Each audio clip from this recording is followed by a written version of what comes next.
What's up, scholars? This is your man, Mr. K, coming at you once again with a pretty special virtual town hall. In fact, this is the first in a series of conversations that I had with women who are currently making history. So, scholars, for those who don't know, March is considered Women's History Month. So I decided, since your man was raised by a single mother and a single grandmother, raised by two of the dopest women I know. Shout out to my mom, Anicia Triplet, and shout out to my granny, Jessie Mae Carvel, may she rest in heaven. I want to take this time to honor women. Scholars, we encounter some amazing women every single day in this building, at our school, in our family lives, in our personal lives. And so I want to shout out to all the women who are making history every single day. And so, scholars, today I had an opportunity to talk with a really special friend of mine. Her name is Knados. She's from Oakland, California, scholars. And I actually came across her on a show that I watch on one of my favorite apps, ESPN Plus. She has a very powerful brand that she's promoting and a pretty dope business. And she is definitely a woman who is making history. Check out this interview that I had with Miss Knados. Swap the lace, it's a whole new shoe. I grab the brush and scrub them brand new. I stride with pride, my glide one of a kind. I feel so fly, it's my lace attire.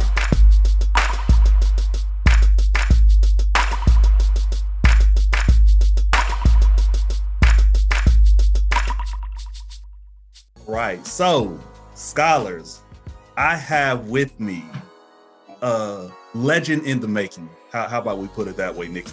Knados, who is from Oakland, California, the founder and chief executive officer of an amazing company, a very unique brand called Lace Attire. Kniqi, thank you for spending some time with us for this town hall. Yeah, thank you for having me. Thank you for the great, kind words. Yeah, good to be here. Let me tell you, I want to jump right into it, Kniqi. Let's talk about your company, Lace Attire. Let's talk about the name first, the inspiration behind the name, because that's just a dope name to me. And then talk a little bit about the history of your company and the heart and spirit behind it. For sure. Let's see, the history.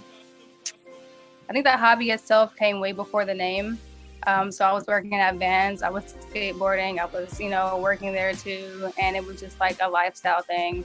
Even like skateboarding, you're trying tricks, you're shredding up your shoelaces all the time.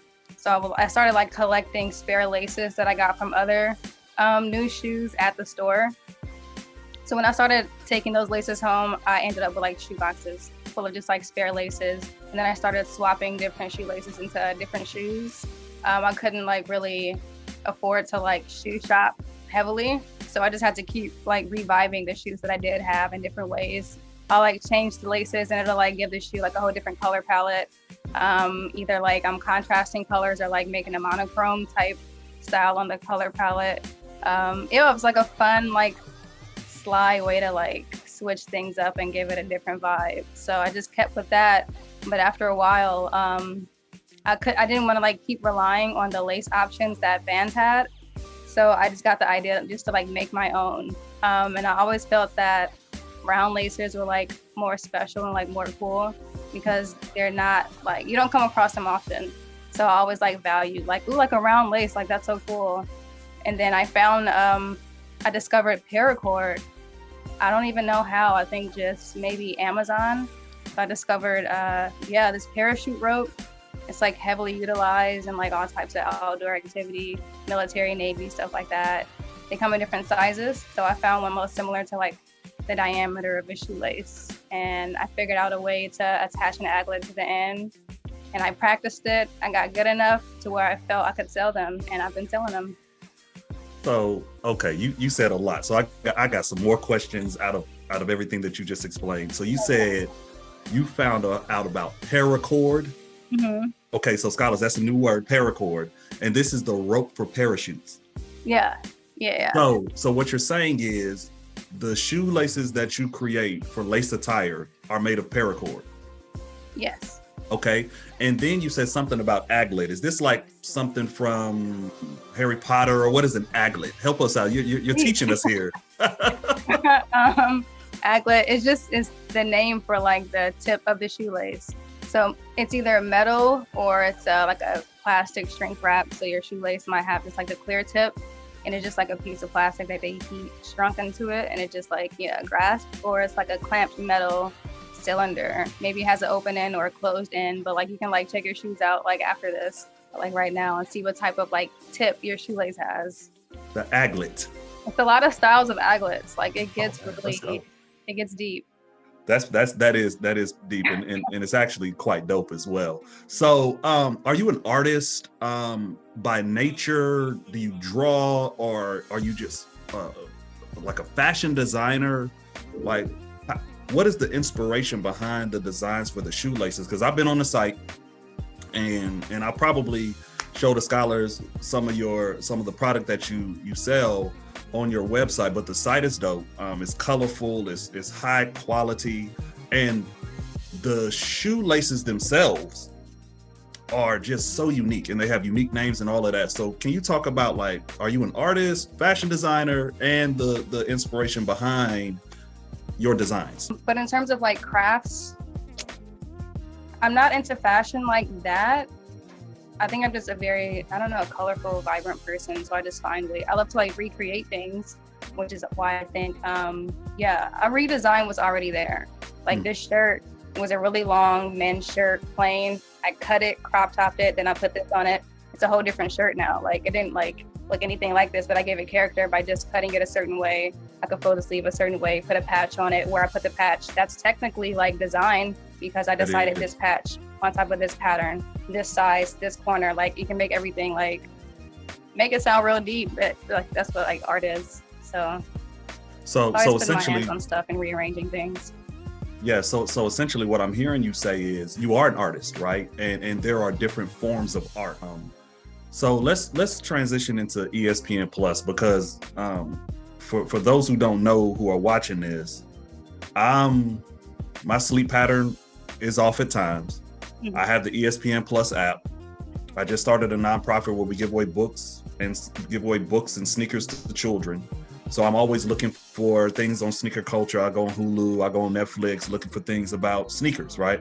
So I happen to be on the ESPN Plus app, and I come across this show called Sneaker Center, which has about 10 or so episodes of the sneaker culture, and they profile athletes, artists, all of this dealing with all things sneakers. And I come across your story.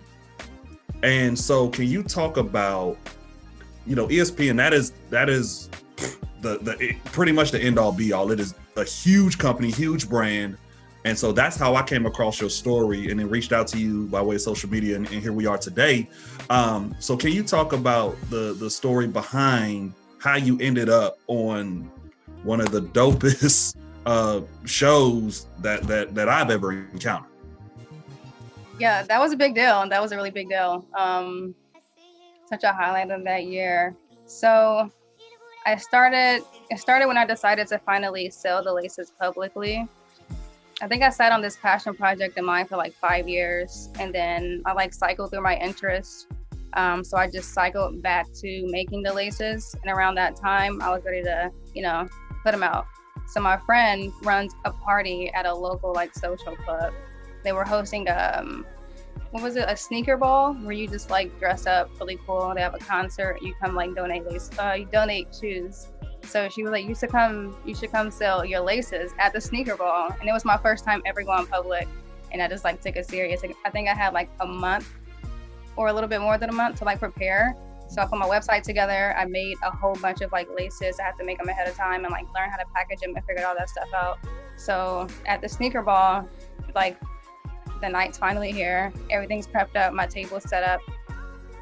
And so, yeah, everyone like-minded people were already there, and we're already like ready to like socialize and network. I have my table set up in like the ballroom, and this guy named Eric Anderson, he comes up and we meet, and it turns out he does like data science for eBay, and through that he discovered the world of sneaker trading and like selling, buying on eBay, and he got like just completely like sucked into that world of how much value like shoes really hold, and just the whole culture of like sneaker buying and trading.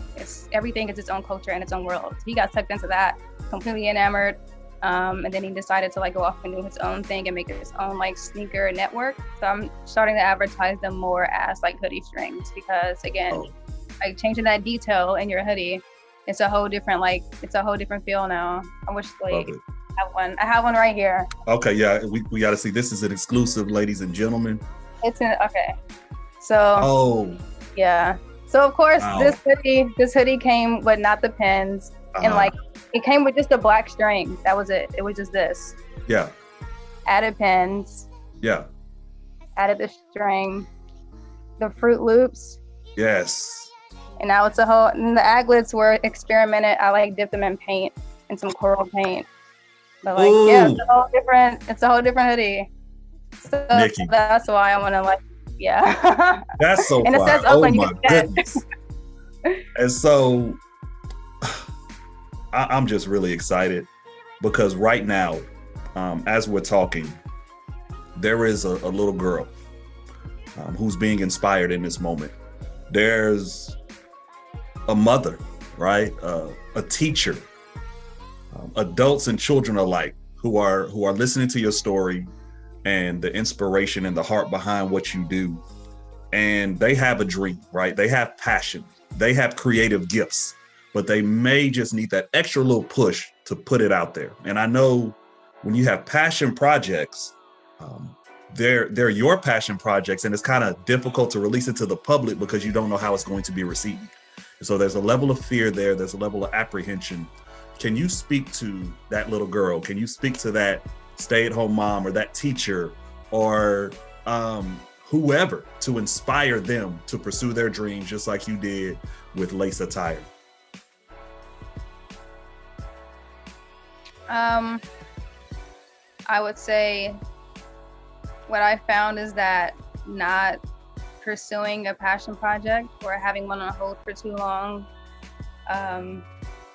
you can feel it in your spirit that you feel unfulfilled, and like getting to that point can be really like weary on you. So like when something is like calling for you to do it, it's kind of inevitable that you should and that you do, because when you don't, you kind of go stir crazy, kind of get complacent. Nothing is really like satisfying. Nothing will do. There's nothing else good enough to like pass the time or make the time go by. Like it has to be that thing.